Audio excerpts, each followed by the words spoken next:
I solemnly swear that I am up to no good. Messrs. Mooney, Wormtail, Padfoot and Prongs are proud to present the Marauder's Map.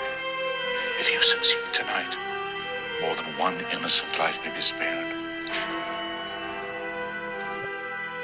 Expecto Patronum! Hey everyone, welcome to Hogwarts, a podcast.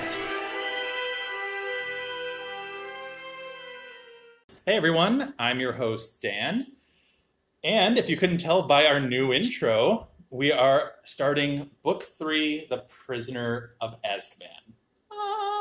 It's really exciting. It's a lot of our contributors here, Molly, Elizabeth, Anna, who's with us today. Hello! Obviously, we all like this book. Some of us have it as our top tier book. Yes, guilty.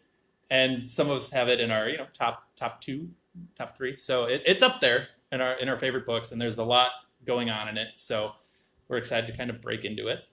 Yes. I personally have great memories with this book. We've talked a little bit on the podcast about how we don't really remember our first read of Sorcerer's Stone or Chamber of Secrets. And for me, those books were read in school. They were both school books. That's just so wild to me. Yeah. Yeah. So I remember reading them in class, from time to time or whatever. Well, Prisoner of Azkaban is the first book I went out of my way to go and read. Yay! Yeah. So the memory I have of it is I brought it on a trip to Florida. Yes, okay. I was going to Naples. I think I was in like 7th grade? 6th or 7th grade? Somewhere around there. Sixth-ish grade sounds right to me. Somewhere around there. And I was on the plane. I remember reading it on the plane. I remember reading it on the beach. I remember reading it everywhere. And I remember it because during that time, my grandma would also read Prisoner of Azkaban with me. Aww. She got her own copy and she would read along with me. That's so fun. And not to get too in depth to it, but my grandma's had some recent health problems, and she's doing well right now, thankfully. But she'd just gotten out of the hospital. She was a little tired, fading in and out of conversations or whatever, which is okay.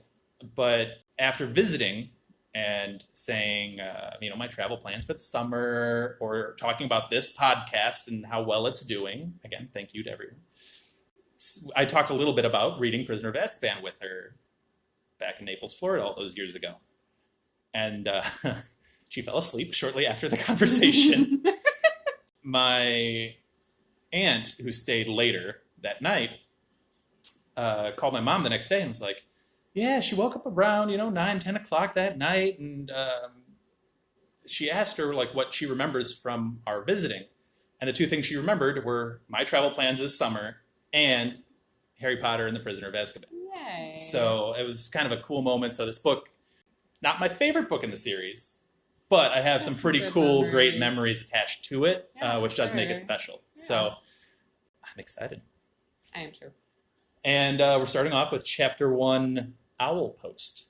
Very, very invigorating, attention-getting chapter title. But look, essentially this chapter, let's be real about it, is kind of bringing you back into the world of Harry Potter. Yeah. It's kind of a catch-up chapter.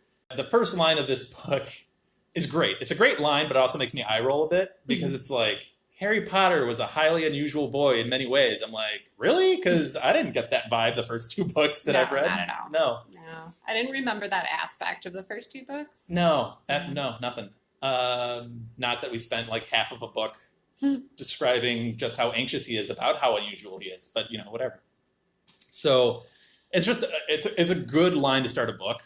Yeah. In a vacuum, but having just read 2 books, you're just like, really? But anyway, yeah. So that line, the first line, jumped out at me right away, and then I think we both took notice of just so the Weasleys come into this. Yes. And before we get into kind of the rest of the chapter, I have to go out of my way and say, Bill is really freaking cool. Well, obviously, Bill was always going to be the coolest brother. Bill is amazing. And the Weasleys win this prize at the Ministry of Magic. That's like a galleon prize. Mm-hmm. So they decide to spend the money aside from getting Ron a new wand, which is thank God. sorely needed. Yeah. But they decided to take a family trip to Egypt, where Bill is a curse breaker for Gringotts, which is everything about that sentence is cool. Yeah. Like Egypt, curse breaker, and the wizarding bank in London. Great, just all around great. I just have so many feelings about this whole, obviously, but this whole family vacation. So many different feelings. Okay, one, obviously, you know me, I'm so jealous that they're going on a family vacation to Egypt because, okay, so Dan obviously knows this about me, but maybe nobody else does. Number one place on my life bucket list that I want to go to, so super jealous. The idea of wizarding visits to Egypt would be so cool. But also, how do you think the family got there? Oh, we are going to talk about the Fantastic Beasts movies, and we'll talk about the recent one, Secrets of Dumbledore, that just came out. We'll talk about that in the spoilers, so stick with us for that. It'll be a big conversation, believe me. Yeah. Anna and I haven't talked about it yet. I know, It'll I'm be excited fascinating. for that conversation. But in Fantastic Beasts or Crimes of Grindelwald, I can't remember which. No, in the first Fantastic Beasts movie, spoiler for that movie if you haven't seen it yet, he comes over on a steamship. Yeah, but that's America. That's crossing the Atlantic. I feel like it'd be a little harder for the Weasleys to England get to from Egypt's England not exactly to Egypt on a skip steamship. across the street. It's That's what I'm it's saying. still a That would be a amount of pretty distance. intense boat trip for them. I feel like that would take up most of their family vacation. Just go They were right only across the going to be Mediterranean. gone for a month. Yeah, I don't know. Anyway, that was just a thought that I had. My main thought comes from this thing that I saw. I think it was a random thing that came up on my Facebook newsfeed. Mm-hmm. That somebody brought up the question, okay, yes, Bill is very cool. He is a Gringotts curse breaker. But somebody brought up the point, does Gringotts have the permission of whatever Egyptian wizarding authorities exist in Egypt to be doing all this curse breaking on the ancient Egyptian tombs? Or is this British bank essentially grave robbing these tombs? Well, this is right up your alley with Egyptian history in that most of the people that made the big discoveries in Egypt weren't exactly Egyptian. Well, right. This is why I was fascinated. I was like, oh my God, that's such a good point. I mean, historically, I think the Egyptian government is still trying to get back most of their heritage that is just all over the world. British museums and large such. portion in British museums. I mean, come on, Britain still has the Rosetta Stone. Come on now. Anyway, I don't need to go off on that tangent. But it was just an interesting thought to me. Are the wizards also doing some grave robbing? Sorry, we're going to talk a lot of Fantastic Beasts in this episode. But the great thing I think about Fantastic Beasts is it shows you different aspects of wizarding around the world. Yes, that is very true. And I would love to see Egyptian wizards. Heck yes. Because just the stuff that they even say in this chapter, which I had long forgotten about, the details about mutant skeletons. Yes. Fascinates me. I've forgotten about that too, yes. It fascinates me, multiple limbs and I think double heads and things like that from curses that Bill is trying to break. Fascinates me. I would love to get an insight or a look at what some of that is actually like. Yeah. I think it'd be fascinating. And what type of magic you have to perform to do all of that curse breaking and figure out where exactly all those... Yeah. No, fascinating for sure. Do you think Bill, obviously he's a smart and talented wizard, obviously. Yes. But head by. But obviously has much more education post Hogwarts. I mean, he's got to go through some extra-ish training, and we can get into some of that in the spoilers. See, I was going to say we know a little bit more more about what that extra education might be in different professions. So we actually remember new goal for book 3. I like this new goal. That's probably real good. If anyone else is taking notes on the things that we say we're going to talk about in the spoilers and we never have, you should call us out on our social media so we can go back. Yes. So the other thing that really stuck out to me in this chapter was, once again, we see Harry on his birthday. Yes. And his birthdays are always so sad. Not always, but these first few books, yeah. Yeah.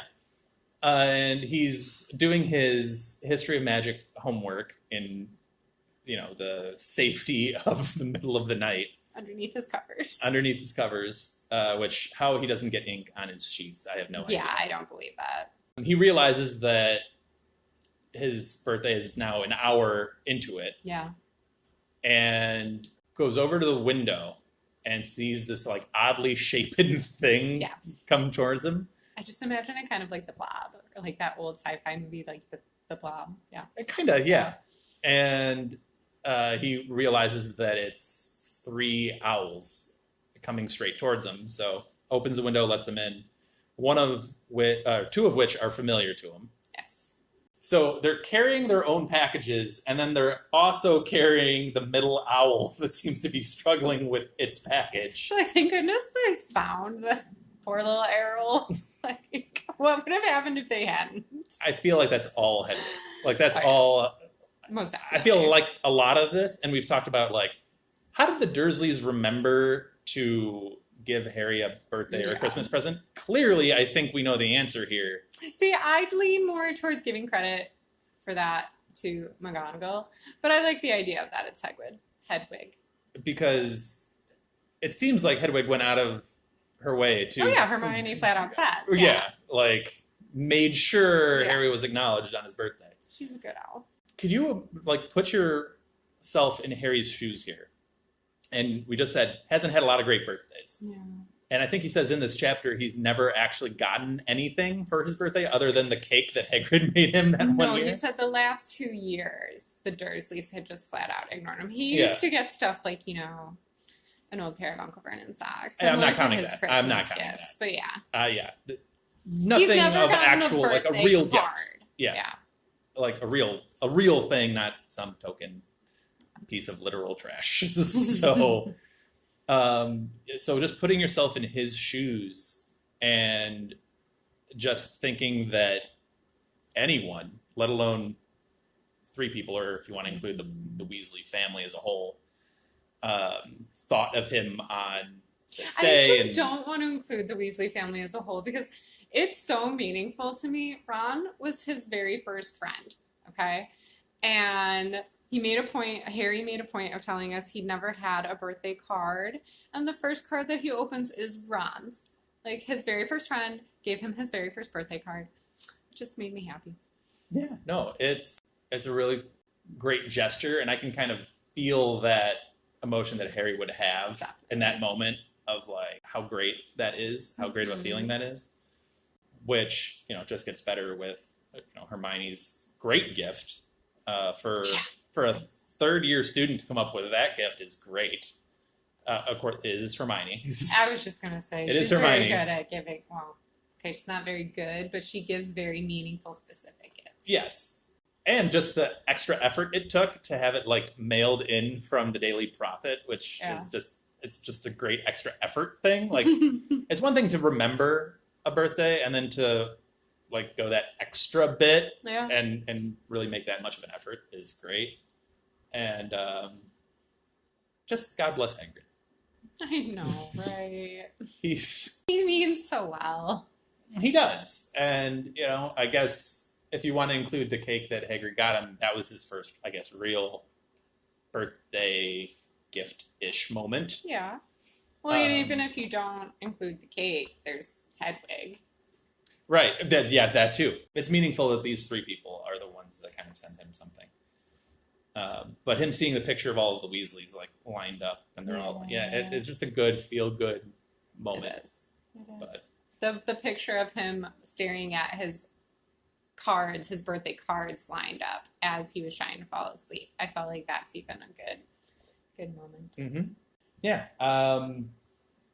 Other than that, in the chapter, it was just essentially a lot of Harry having to hide from Vernon. They are letting Hedwig out now, which is that's a bonus. He's not allowed to write to his friends. Yeah, and his wand and all of his school books were put in the cupboard, I believe. Which, fun fact, he now knows how to pick locks, which obviously Fred and George taught him. I love that. That was a good sneak in from JK. I like it. It was a pretty chill first chapter, all things considered. Did you notice in all 3 of his birthday notes from his friends, all 3 of them made a point of saying something about hoping, don't let the muggles get you down. Hermione was worried about if Harry was okay or not after Ron's disastrous phone call, which was hilarious. Yeah, and then Hagrid said something like all of them know the Weasleys are the Dursleys are abusing him. Yeah. It's just, I don't know. I don't remember it ever sticking out to me before. Maybe we've just talked enough about the Dursleys being abusive, and that's why it stuck out to me this time. Just ongoing theme. Ron phone call. So funny. That's the best. I feel like if I'd never seen a phone before, I'd still do better than that. Well, also, how much of it is Harry's fault? He just gave Ron a phone number and didn't think to give him any instruction or any, That's very Harry, though. To not really... I don't even think he ever really thought that would... Thought it through. Yeah, or would be a plausible option. Where would he even get a phone? True. Or, wherever. But if you're Ron... I know you asked your dad after the fact. Maybe you should have asked Arthur prior to the phone call. That's not very Ron. And I'm not even saying that would have helped a whole lot either, but I'm just saying at least it's a step in the right direction. But yes, you're right. I am a little surprised that Hermione didn't try, though. Because she'd at least have a better Even after the disastrous Ron call, I feel like she should have been confident. She could have still snuck in a call, Even a 13-year-old Hermione could have outsmarted Vernon, for for figuring this out. Oh, yeah. Although it is tricky. How do you ask for Harry Potter without asking for Harry Potter? Yeah. It's tricky. Who's calling the Dursleys to speak to Harry? Right. It's a little, it'd be hard. So, do you have anything else for the non-spoilers? We have a lot of stuff for the spoilers. That's true. We have a lot of stuff for the spoilers. Bring it on. All right. We're just going to head to the spoiler section. Stick with us. Again, if you've seen Fantastic Beasts and the Secrets of Dumbledore, stick with us because we will have a big spoiler discussion on it. So come back for that. You foul, loathsome, evil little cockroach! All right, so we're back with the spoiler section of Chapter 1, Owl Post. There will be a lot of Secrets of Dumbledore conversation, but first, we're going to double back because we're going to make a good habit out of this. We kind of talked about extra school for some certain professions, maybe more, I'm not sure. But what I had in mind specifically was Aurors and how they go into because it can't end at the 7th year, right? We're talking really advanced dark magic, experience on the job kind of thing. Well, that's what I've always more imagined it as. Isn't there a training program? Because doesn't Tonks say she interned with Mad Eye or something like that for a little while or something? She said she was a protege of Moody. And aren't there special tests you go through? I took that to mean that Moody just kind of took her under his wing. I never got. I thought there was some special tests you had to pass. Should be. I'm sure there's tests. Yeah, because she almost failed out because of how clumsy she is. That's right. She aced the disguise, obviously. Yeah, obviously. And then she almost failed the stealth because of that. I guess I just never imagined it to be as intense as you would think it would be. You know what I mean? I'm not saying it's you go through 4 years of college, 4 years of high school and 4 years of college would essentially be Hogwarts, right? Yeah. And then 4 years of medical school to go to an extra important profession, I guess. I'm not saying that necessarily, but maybe FBI training. You just apply to that. I think it's more on the job specific. Once you get in, that department is going to handle your further training. So, we were specifically talking about this in regards to Bill and Gringotts. And, we know from Fleur, she graduated Boba, whatever. And then she just got herself kind of an internship type dealie under Bill. That's how they met.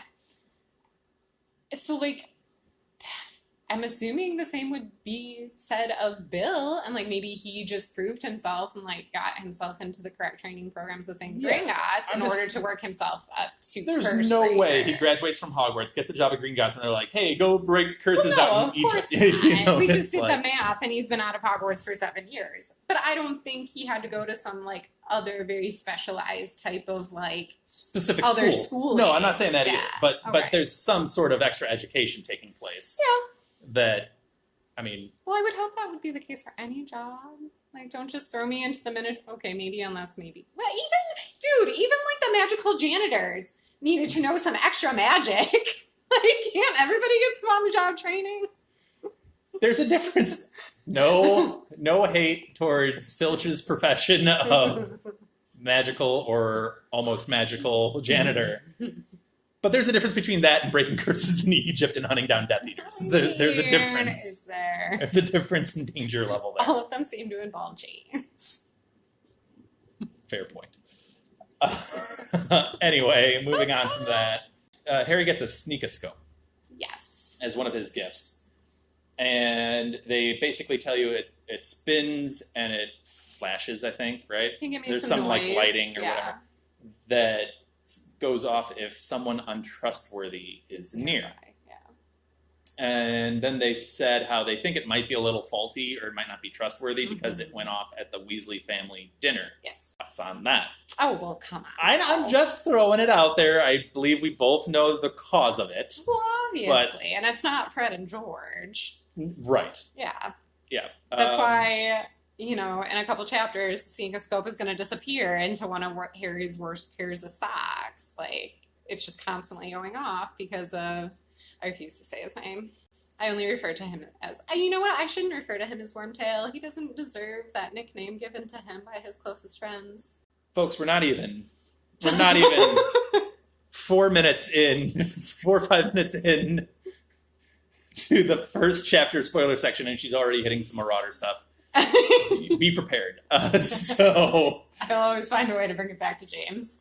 Every episode I'm on, I will do my best to mention him. yeah, it's Scabbers. Scabbers is the one Yes. that's setting all of this off. So they seed it here very early on. Yeah. As kind of, something's I obviously mean, up. if anything, they even seed it earlier when she specifically makes sure to mention that he's sitting on Ron's shoulder in that ministry or the Daily Prophet picture. Yeah. So it's definitely a thing that they're kind of putting out there early in this book. Very early in this book. Yes. Other things that we kind of noticed, and this is kind of where we'll almost transition into the Fantastic Beasts stuff, but there was a line that said Voldy is, quote, the most feared dark wizard in 100 years. Yes. And the 100 years part concerns me. Right. That's what struck out to me, too. I was like, is he? Which leads me to a question, and I'm sorry I did not put this on the outline. I should have. Okay. But I do want to throw something out there. Okay. And I've asked, I think Molly, and I think I've asked Elizabeth off the podcast. But I'll get their answers on the podcast when they come on. Make note of it. The question for you is, Voldy or Grindelwald? Yeah. Who is more dangerous, threatening, imposing? Like, who do you have in that? I mean, so we only have the Crimes of Grindelwald in, like, the broadest of sense, even from the movies. Yeah, we've seen a few big speeches given. We've seen a few, horrible things that he's done. But we don't know, great big specifics like we do about Voldemort, like specifically who Voldemort has killed, how many Muggles he's killed, such things. So I feel like the easy answer is Voldemort. But I think about Dumbledore and how great a wizard Dumbledore is. And yes, there's some personal reasons for why he didn't go after Grindelwald, obviously. But I just feel like for Dumbledore saw right through Tom Riddle from their first meeting. And maybe that was because Riddle was younger. But for Dumbledore was to older. have so much respect and, for him to even be able to fall in love with Grindelwald, he had to have shown some pretty impressive magic, skill, and he's pretty darn evil. And I could go into like how evil I think he is when we talk more specifically about Secrets of Dumbledore, because I have a lot of World War II related thoughts to Grindelwald. So I lean more towards Grindelwald being more dangerous. It's interesting. They're very similar in that they're sociopathic killers. Oh yeah. They have no compunction about killing anything, anyone, at any time with little warning. Yeah. So they're very similar in that respect. They're different in that I feel like they operate very differently. Tom Riddle, Voldy is more shadows, secrets, introvertedness. I think Grindelwald kind of starts that way. Grindelwald is more populist, social, out front. Now he is. He wasn't. I mean, he was pretending to be a whole other person for a while. Because he was in hiding already at that point. Like, he's already wanted at that point. I just view them as kind of like, they had two very different ways of going about it. I think Tom Riddle, before he was truly Lord Voldemort, was like, I think I don't know this for facts, because I don't think we know much about Tom Riddle and his view of Grindelwald. We get like one interaction with them, which is very brief. But I almost think Tom Riddle would look to Grindelwald and how he did things and be like, he learned from him. He was like, that's an interesting way to go about it. Either looking up to it as being like, ooh, that's kind of what I want to be. Like, I want to be loved and I want to be adored, but I don't know that I'm that. You know what I mean? Like, I don't know that I'm that type of person, that type of individual. And then when things go off the rails and he's no longer the handsome, charming Tom Riddle and things devolve into what he becomes, that's out the window. Like, no one's voting like that anymore. So it's like, now he has to take a very different path. Yeah. So I don't know. What I'm getting at, basically, is they're similar, also different. I think they basically have the same goal. Sure. Yeah. Well, yeah. But just way different ways of going about it. So it's like, I'm going to say this line, and it was a frequent line in Secrets of Dumbledore, but pick your poison as to what you kind of want as far as what I guess you value as far as sociopathic killer. So, I don't want to choose any value. And they also go about it like, there's Voldemort does stuff that Grindelwald can't do, and Grindelwald does stuff that Voldy can't do. Mm-hmm. Specifically, like, Grindelwald has no real talent, it seems, for Legilimens, because he leans so heavily on Queenie. Yeah, that's true. That's a good point. Whereas Voldy's like, I ain't trusting anybody else but me to get this information. And then you have, Grindelwald's ability to see bits and pieces of the future. Well, he only got that in this most recent movie. Right, but whether we like it or not, and we can get into that later, canon. So it is what it is. Well, right, and I don't think Riddle would have ever thought to go down that path. I don't think Is it an inherent ability? Like, is it an inherent power that you just have? Or is it something that you can develop? Well, no, because, okay, so what we know of Grindelwald trying to see into the future, he had that weird skull contraption in Crimes of Grindelwald. The skull bong? Yes. Yeah. Okay, that was nice. The smoke coming out of it, and he I'm sorry, it is. It just is. And the visualization is perfect. I just never called it that. It got me.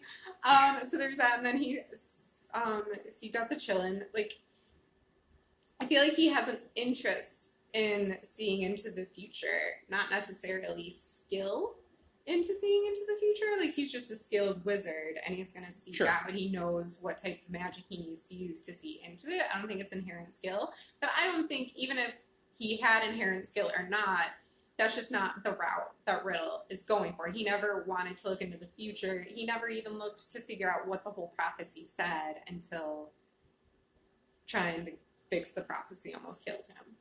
So I don't think the future concerns him other than making sure he doesn't die. Fair enough. The other thing is, I think Grindelwald, they kind of build up him as a very talented orator. He's very silver-tongued. Riddle is too, but it's almost like Grindelwald's got like a persuasion in his, like a real persuasion, not just like he's a really cool, charming kid. No, he's like, I can make you do things by just speaking. Yeah. I can like raise up a riot, no issue. Yes. Yeah.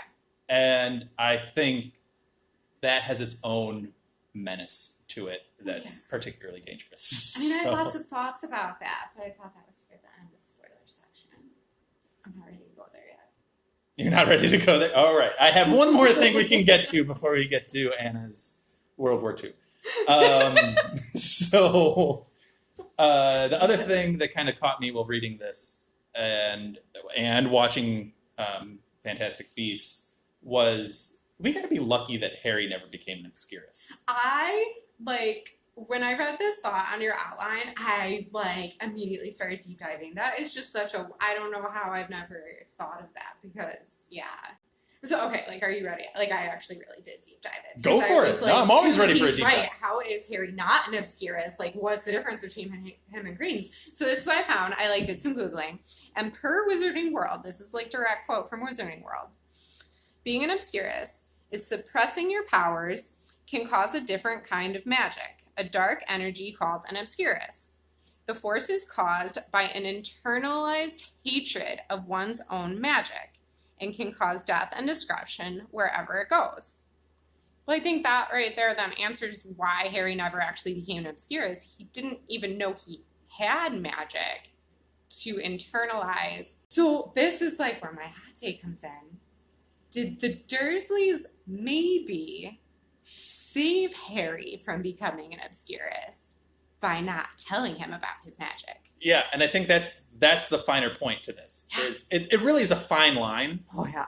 And I believe you're right. I believe you're 100% right in that them ignoring the issue altogether saved him from a terrible, terrible fate. Because Harry didn't know that was why the Dursleys hated him. That was why they treated him so poorly. He didn't know it had anything to do with magic. And it's such a fine line because it's not even just ignoring. It's specifically not saying, you have magic, we hate that. Yeah.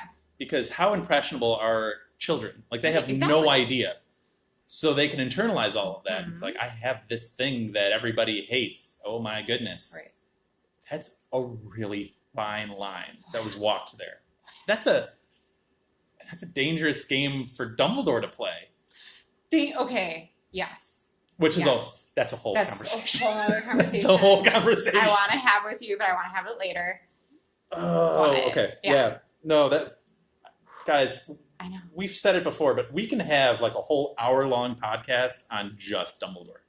I mean, we could have a series of hour-long podcasts on Dumbledore. Even more so now, which we'll get into again. Yeah. But sorry. That's a fine line with Harry escaping the Obscurus fate. Mm-hmm. And it never occurred to me either until I read this book with the movie hanging over the top of it. And it's just kind of a thought to kind of mull around on. Definitely. I love it when guests do deep dives. It's great.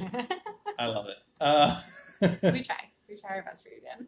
Speaking of deep dives, are you ready for your World War II deep dive? I mean, yeah. When you were talking about Grindelwald's oratory and speech giving and how he can just raise up, all I wanted to be is Grindelwald is Hitler. They're not very subtle. Oh no, they're not subtle about it not at all. It's just whoop, smack you in the face. Right. So I just basically started with Grindelwald and flew through history to get to 1945 and his defeat. So we know Grindelwald was born in 1882 or 1883. So that would put him in his mid-30s while World War I was being fought. Did Grindelwald fight in World War I? Did Dumbledore fight in World War I? We know Newt did, and Jacob.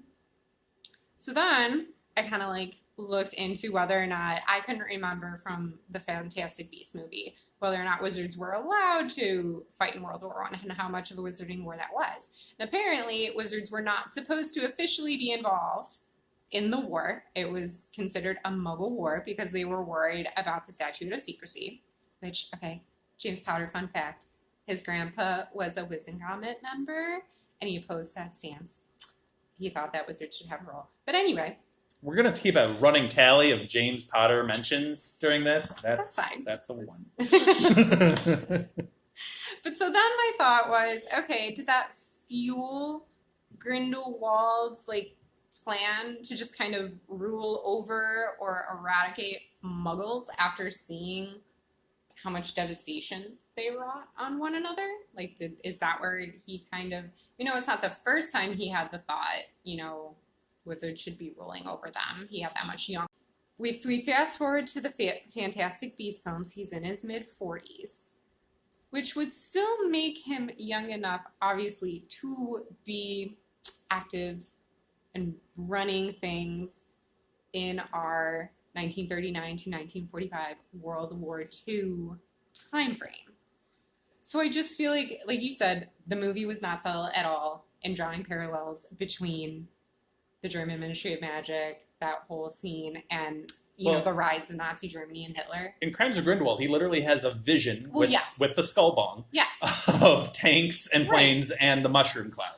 And then if you bring in that scene in Secrets of Dumbledore, where there's all of those statues in that big kind of plaza, and and there's all the banners hanging, and I know that's because the election is coming for the International Confederation of Wizards, but lots of different banners being hung, and then Grindelwald being ushered in, and it just obviously slaps you in the face. That's Hitler. I mean, that is essentially the same kind of path Hitler had. And then this war that he's wanting to create between Muggles and wizards. I mean, is World War II, unbeknownst to the Muggles, actually a war to make sure Muggles are not eradicated? So Hitler wanted to eradicate the Jewish race and any non-Aryan race. Grindelwald wants to eradicate any non-magical blood. Did Hitler and Grindelwald join forces? Is Grindelwald actually Hitler, and Hitler was just his little puppet for Muggles? I've got some thoughts. And then obviously World War II ends in 1945, and that's when Dumbledore kiboshes Grindelwald. Is that the reason World War II actually ended? Because Grindelwald was defeated. Lots of obvious thoughts to a history person. I don't know how many people are drawing the same parallels I'm drawing, but it just seems so obvious to me. Yeah, no, it's a little on the nose. As far as the dates go, it's a little on the nose. And yeah, the portrait that we got of the German Ministry of Magic in Secrets of Dumbledore seemed very authoritarian, very fascist. Yeah, did not seem like a super pleasant place to be. No. So yeah, I don't think that's where Germany was after World War I. That's exactly why Hitler was able to rise to power and get so much following and people who loved him. I do like your point about how World War I and seeing what Muggles are doing to themselves, especially with the type of warfare that was being waged in World War I, which was horrific. Oh gosh, yeah. So he could look at them and be like, we're hiding ourselves for this? Right. Why are we suffering because these people are just stupid? Right. So I could see him getting those. Now, he had those ideas pre-World War I. He did, yes. But that, I think, was his excuse to ramp up his rhetoric. Yes. Going forward, yeah. And probably why he was able to... would he have amassed... I'm sure he would have amassed a following, just like Voldemort did. Mm-hmm. But would he have amassed as much of a following as he did if people weren't crying for it after what happened in World War I? Yeah. It's a really interesting comparison that clearly was not done on accident. Well, right. And that's why, however we feel about these movies, because we feel a type of way, I do want them to finish the story. I want to see the rest of the parallels they're going to draw. I'm going to hope they start getting better with them, but I do hope they get to finish it. But who knows? Well, Anyway. if that's not a segue into what we think of the movie as a whole, we haven't Yeah. really gone into spoilers of the movie per se a whole lot yet. So now, if I know we're in the spoiler section, but if you haven't watched Secrets of Dumbledore and you don't want to go into specific spoilers, now would be the time to stop it. However, before we do that, I guess, really quick, Sure. like it or not. I still feel like I can't really say. I didn't hate it like I hated Crimes of Grindelwald. Okay. Before we get into the spoilers part of it, I also think it was better than Crimes of Grindelwald. But I did not like it exactly. I know, I'm not going to go out strong enough and say I liked it. But I will say this, and this is a good lead-in to the story, is I think the reasons I don't like this movie, The Secrets of Dumbledore, is because Crimes of Grindelwald was so bad. Oh, so bad. And for those that don't know, I think before even Crimes of Grindelwald was released, J.K. had already finished the screenplay for Secrets of Dumbledore. Actually? Okay. It was around that time. I think they'd already started even filming the movie. Know, It was, to be honest, yeah, it was in production of some sort already. But she definitely had the screenplay written. After Crimes of Grindelwald did not go well on several different fronts. She's not allowed to write her own screenplay anymore. They brought in Steve Kloves, who, if you remember, was the screenwriter for the Harry Potter movies. Yeah. And so in the credits, they have written by Steve Kloves and J.K. Rowling based upon a screenplay by J.K. Rowling. That's because Steve Kloves came in and essentially rewrote the screenplay that was already there. And I think he did the best he could with needing to fix stuff from Agreed. Crimes. He had a very deep grave that he had to dig out of. Did I think he dug his way out? No, but he tried. And I think He gave an effort, and you can tell. You can tell. If he's given more movies, I still have hope for this story. If J.K. continues to take a step back and let Steve Kloves do work. With that, let's get into the specifics of all of this. One of the issues I have with Secrets of Dumbledore is just as a movie, it's not great. Why is it not great? There's a lot of extra characters that do not need to be there. You're taking a lot away from important things. And why are there too many characters? Because Crimes of Grindelwald introduced too many. Specifically, I have a big issue with one of them, and it's the Lestrange brother who they bring in. Lita Lestrange's half-brother, or whatever you want to call him. Yusuf Karma, something like that. I don't know how to exactly pronounce the name, but I hated that storyline in Crimes of Grindelwald because it went nowhere. If it went somewhere, great. Well, it further went nowhere here because, did Lita even get a mention in this movie? Yes, she got a mention. Well, I don't even know if it was by... Well, yeah, she was mentioned once by name by Newt. And then... But not her fiancé, Theseus. Correct. Well, it was to Theseus. It was I know, but Theseus was just anyway, whatever. Yeah. And they acknowledge that Grindelwald killed her. But they do nothing with his character. He does... And I'm not exaggerating they do this. one of the most cruel things I've ever seen. Oh, that's true. That was horrible. Just throw away your memories of an entire person and you don't even save them. You don't even bottle them up. They just dissolve. It's a brilliant security measure by Grindelwald. It is. But it is ruthless magic. And he does it so flippantly. He does not care at all. No. Which again just goes back to how he can be. Yes, there's that. So I guess I use him as an example for super dark magic. But other than that, his character really has no start and end. It's just kind of like he's here, have him go do something. Yeah. Which he doesn't ever do anything really. So big problem with that. Tina is gone for the vast majority of this movie. There are rumors as to why. The rumor I heard, and again, emphasize just a rumor, but the rumor I heard was she was one of the most outspoken upon JK's trans tweets. Oh. So the rumor is that there was friction there and they wrote her out of Well, most you know of the what? movie. That just makes me love TNA even more than I already That's a do. rumor. So- I don't know if that's true or what goes on behind the scenes, but that was just something I heard in the winds. So there's that. Still, one of the more likable characters from 1 and 2, and you do nothing with her, which is unfortunate. Queenie. I have issues with Queenie. Really? Yep. Okay. And the issue I have with Queenie is she deserts her group, her friends, her sister, her love, Yeah. to go with a sociopathic murderer that everybody knows he's a murderer. That's what he is literally his right-hand woman as far as like information getting. He utilizes her often to get information about people, events, whatever. So he uses her quite effectively. And then what does she get for all of this? Perfect happy ending at the end of the movie. No consequences whatsoever at all. They don't even have a conversation about it. Like, hey, that was pretty messed up, Queenie. What the heck? I mean, that is very Jacob, though.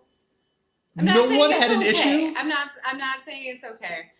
She helped a murderer murder Yeah. directly. Like, Yeah. it's a problem. Well, yeah, obviously. She was an accessory to I don't know how many killings. Okay, well, Dan, But it's a look at problem. the entire Harry Potter fandom, okay? You also basically, while describing Queenie, you also basically described Snape. Like, not as a, like, hateable character as Snape, but Snape pretty much had the same storyline. And the fandom freaking loves Severus Snape.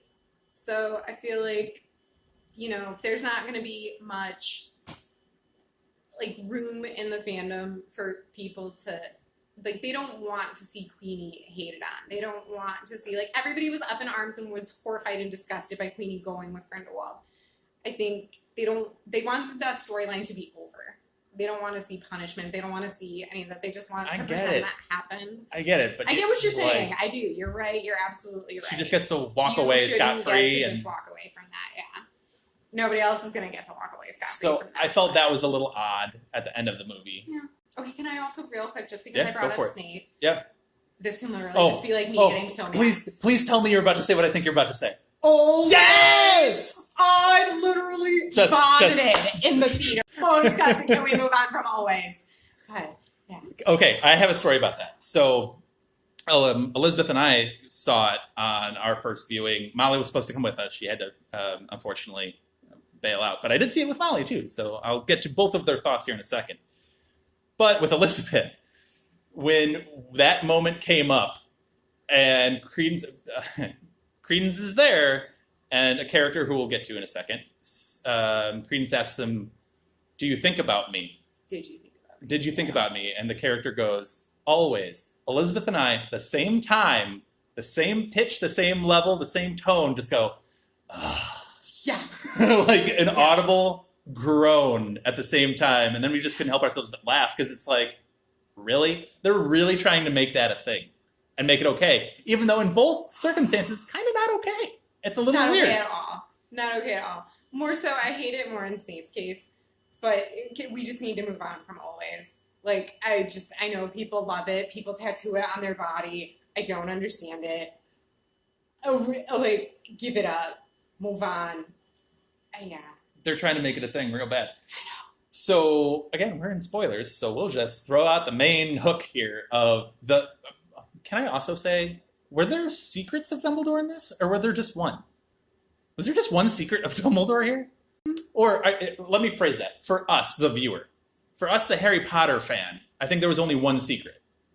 Well, I guess people who don't listen to what J.K. said about Dumbledore after the books were over, if you're just going strictly by, like, book purist, I guess it could be a secret that Dumbledore was in love with Grindelwald. That, Dumbledore having a brother, because a couple of characters in the movie were like, Dumbledore has a brother? Yeah, that's true.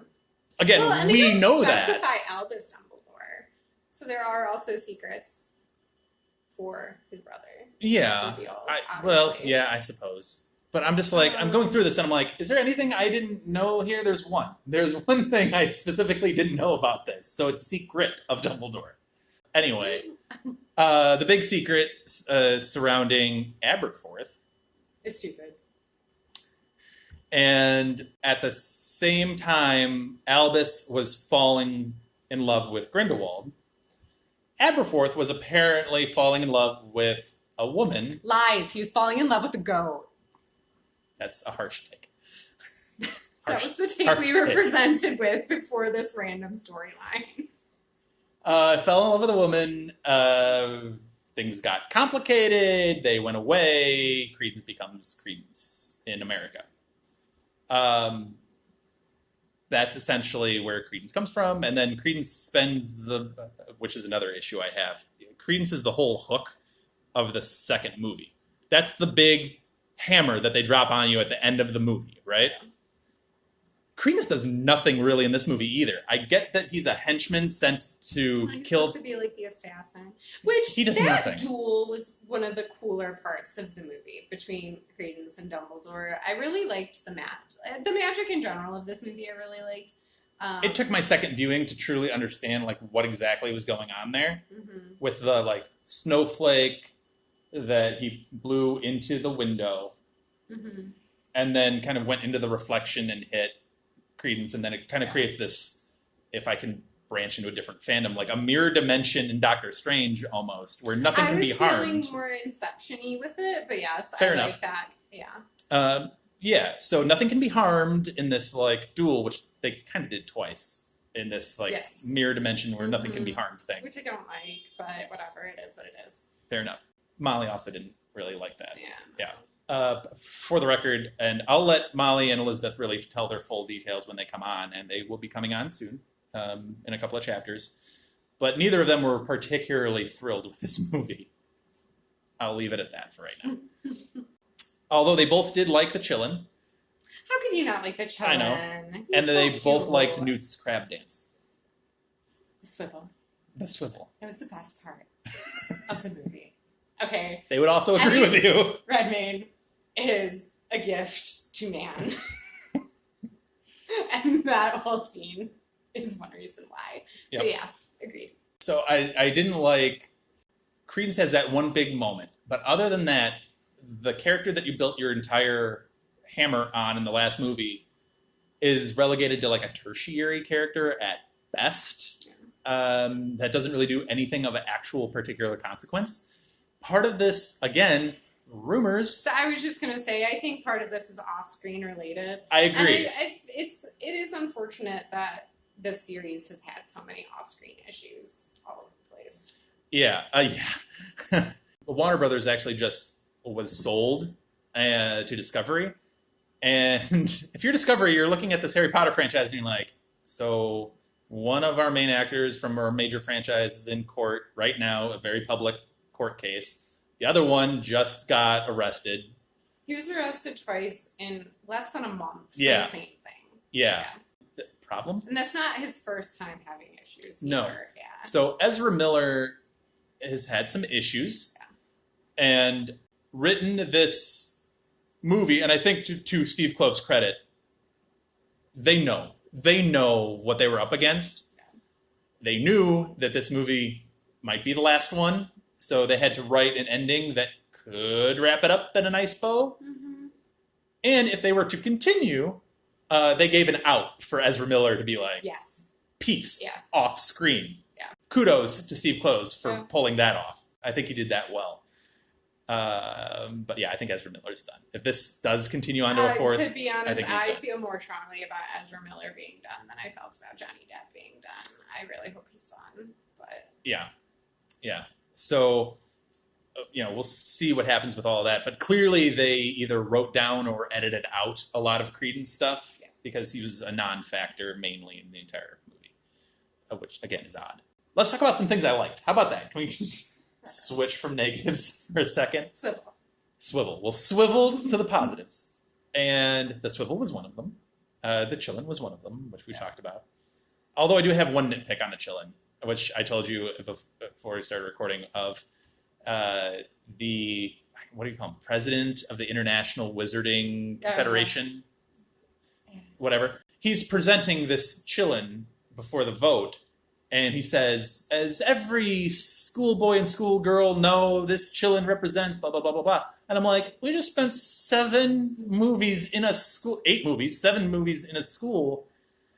Not once have we ever heard of this thing. And Hagrid kind of likes creatures. Like, you think he would have mentioned it, like, once. Well, that is Or supposed have to one. be, you know, there's the Fantastic Beasts Yeah. franchise. But They this need is to like give us the some Fantastic Beasts. Beasts. Right. This is like the most They're Fantastic bringing it Beasts. back to what the first one, you know, did, which I like. Despite the Fantastic Beasts in the title getting smaller and smaller. Well, because Dumbledore is getting bigger. Yeah. Bigger. Sorry. I promised I was going to be positive here. So It's hard. It is It's hard. The positives. Mads Mikkelsen as Grindelwald. Loved him. Agreed. I think he was by far the best. Whatever you think of Johnny Depp and Colin Farrell, Mads Mikkelsen, Yeah. just perfection. That's what I've always imagined Grindelwald being. I didn't imagine. I had this big conversation with my brother actually about this over the weekend. Grindelwald wasn't this costumey villain to me. He was the normal. He was the Tom Riddle of Voldy. He was that Exactly. charming, normal, Yes. everybody likes me, Yes. but I'm still a sociopath. Yeah. Kind of, yeah. Yes. Loved his performance. I'm terribly saddened that I feel like it's wasted. But great performance. Well, I feel from the him. same way about Jude Law. Like, though, okay, I have issues with what was going on with Jude Law's accent See, I've throughout the movie. seen the movie twice. That never bothered me. Oh, it bothered me a lot. But anyway, that's probably just me. Can I have a comment on Jude Law while you brought him up? Yeah. Here's the thing about Jude Law. I like him as Dumbledore. I like him as this Dumbledore. Yeah. That works for me. My issue with it is I'm having trouble in my head correlating it to the Richard Harris, Michael Gambon Dumbledores. It doesn't match up ever for several reasons.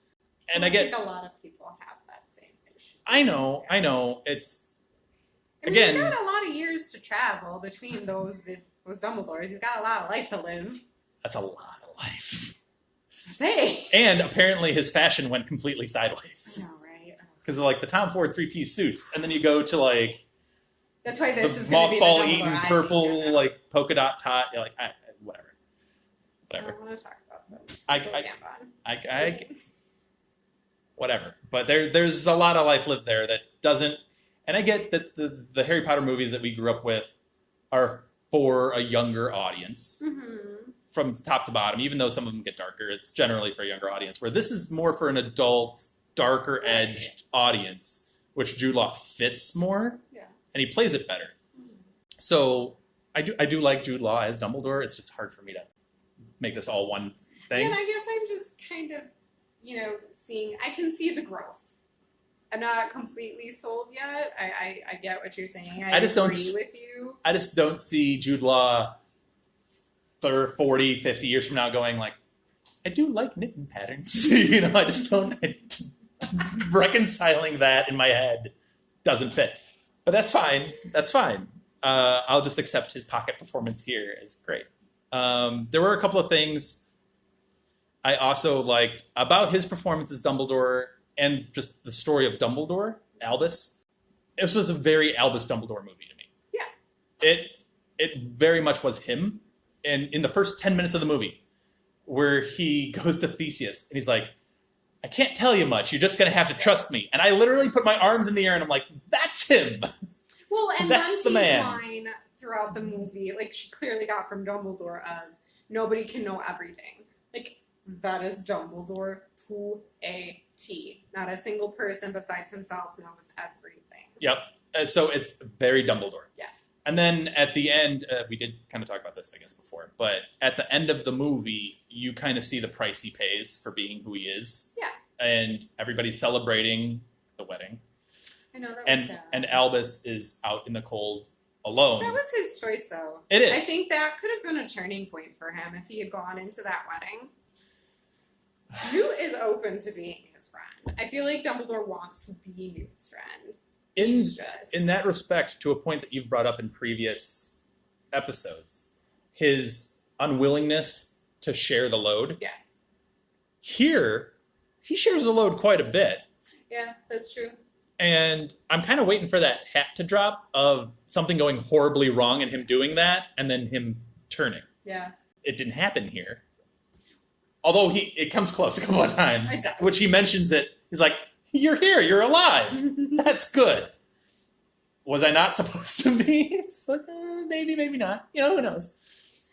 But No, what's your thought, though, about the chillin' bowing to him? hated it. Yeah. I didn't like it. I was shocked.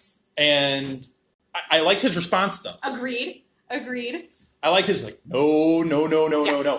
Which, if you're going to spin this, is the reason it bowed to him. Is the fact that he would say, no, no, no, that's not me. Yeah. The problem is, he's saying, no, no, no, not me, because he knows if he has power, Yeah.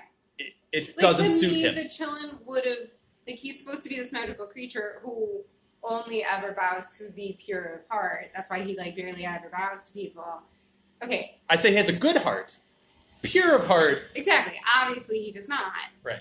So he should have never bowed to him, even though... He just spent an entire movie throwing people into the cannon fodder of this whole dark You know wizard. who I think the chillin' should have bowed?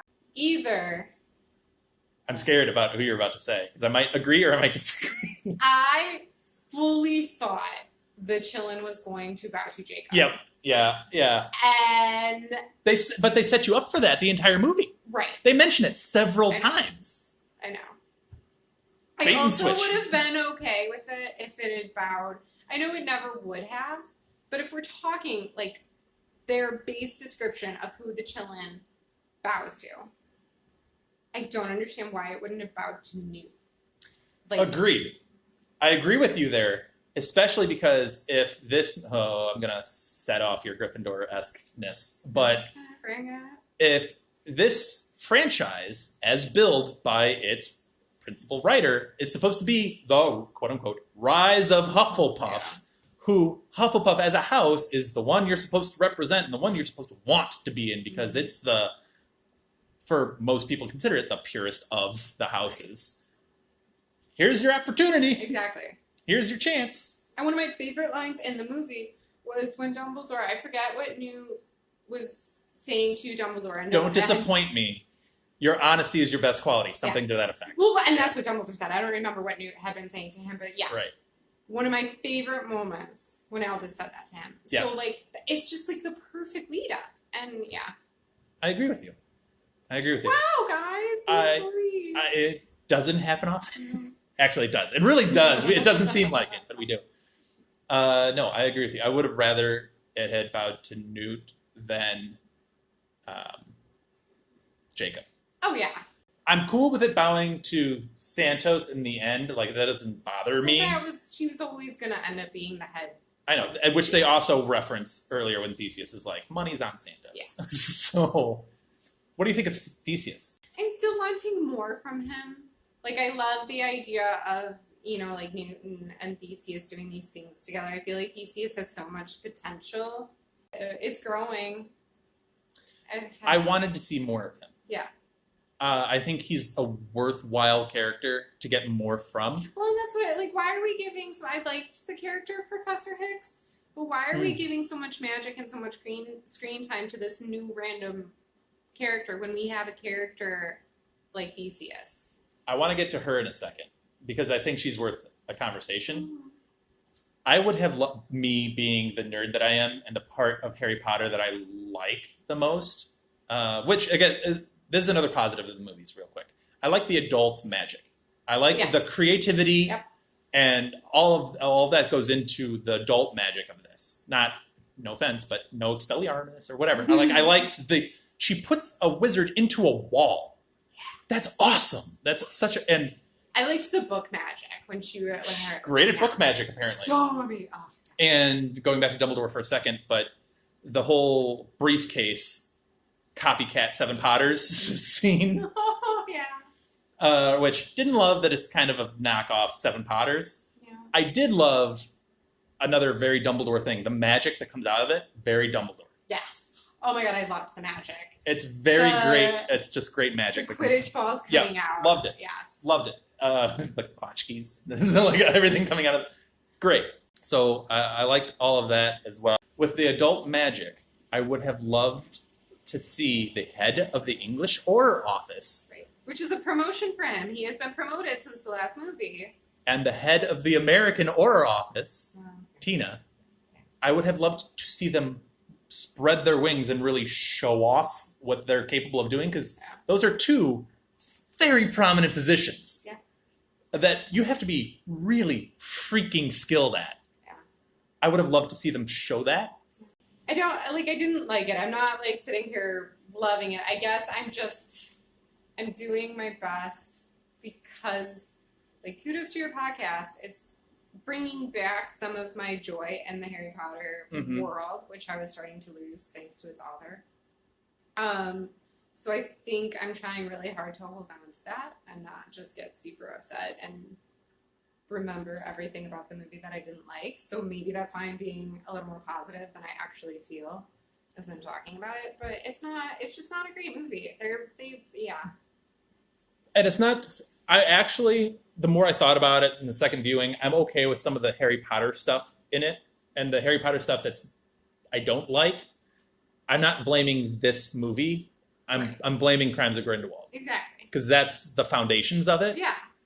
And what did you want them to really do? Exactly. It's like you said, they're doing their best to dig themselves out of the 20-foot grave that Crimes of Grindelwald put them in. And they got maybe halfway. Is only going to give them so much. They'd have to them that they were able to dig themselves out of any of it. They'd have to blow it completely up to really dig themselves out. And we talked, well, briefly, we didn't really go into detail. I think they can redeem it in the next, if they do the 2 movies, if they follow through with their 5-movie plan. I think there's a chance they could. The problem is, I don't think they're going to get that chance. I think it's going to get nixed. And I think they saw it coming, which is why we got the ending that we did. Yeah. And it did not do well at the domestic box office this weekend. It made like $45 million. Not good. It did make much more overseas, but it opened in, I think, pretty much every market that it had, including China, I believe. But they also had to sacrifice the story for the Chinese release. I don't know if you've heard this rumor either. I read something about this and I don't remember. They cut scenes with Grindelwald and Dumbledore referencing their love for each other for a China release. So notice the scenes in those moments were easily cuttable. The first scene, you can just cut it, start with Newt, and then the other one you can just kind of snip it around. But I think it made just under $200 million, which was about the budget. And that's just going to go down. Presumably, it got poor reviews. I think it's 49% on Rotten Tomatoes. The audience score was 89%. I've yet to see the cinema score, which kind of indicates how well a movie can do. I don't foresee this. I just don't foresee it going further. I would like to see them, and I would, because I'm a Harry Potter nut. I would like to see them, but I just don't see it. I think a lot is going to depend on what happens in the behind-the-scenes type of meetings that, we'll only ever hear rumors about. Yeah. I think certain people are going to have to take a big step back if they're given the chance, which I don't know how to feel about it anymore. Like, I do hope I never like to see a story cut short. But I don't know. I think you could be right. I think Harry Potter, the name of Harry Potter could carry it through. I just wish we got better story for Eddie Redmayne, Jude Law, Mads Mikkelsen. I wish we got a better story for them to tell, because I think they're more than capable of telling a wonderful. Oh my gosh, yeah. I also think, and we're running long on time, so I'm going to have to wrap this up. Sorry. Yeah. But I wish they had taken Newt, Jacob, Queenie, Tina over on the left-hand side and just had their Fantastic Beasts trilogy. Mm. I wish they had Jude Law, Mads Mikkelsen over here on the right. Yeah. Doing a separate trilogy. Yeah. With Grindelwald and Dumbledore. Because who doesn't want the story of Grindelwald and Dumbledore defeating him? Great prequel. Right. Just don't combine the two, because what happens? You get a mixed mash of 15 characters. You only care about 4 of them, and it's like, what are we doing? You're right. We want more. We want to love it. We just have issues with it. You know why I want 2 more movies? I want to see Jude Law in a three-piece suit. Well, yeah, I want that. Obviously, want him and his forearms with that thing wrapping around it. I also want Eddie Redmayne doing 2 more weirdo dances. That is what I want the most. And on Eddie Redmayne weirdo dances, we will leave you here on this podcast. So let us know what you thought of The Secrets of Dumbledore. We might put a poll up sometime soon of Voldy or Grindelwald. Oh, yeah. That'd be kind of a cool poll to have, because we do like our polls here. And then keep coming back for more episodes, because I think Molly will get some chapters here coming up, and Elizabeth will follow that. So they'll kind of give their opinions on Secrets of Dumbledore and their chapters. So keep following us, keep listening, and we'll see you on the next one. Bye. Thank you for listening to Hogwarts, a podcast. If you like what you've heard, please click the subscribe button on your preferred podcasting app and follow us on Twitter and Instagram at Hogwarts a Pod.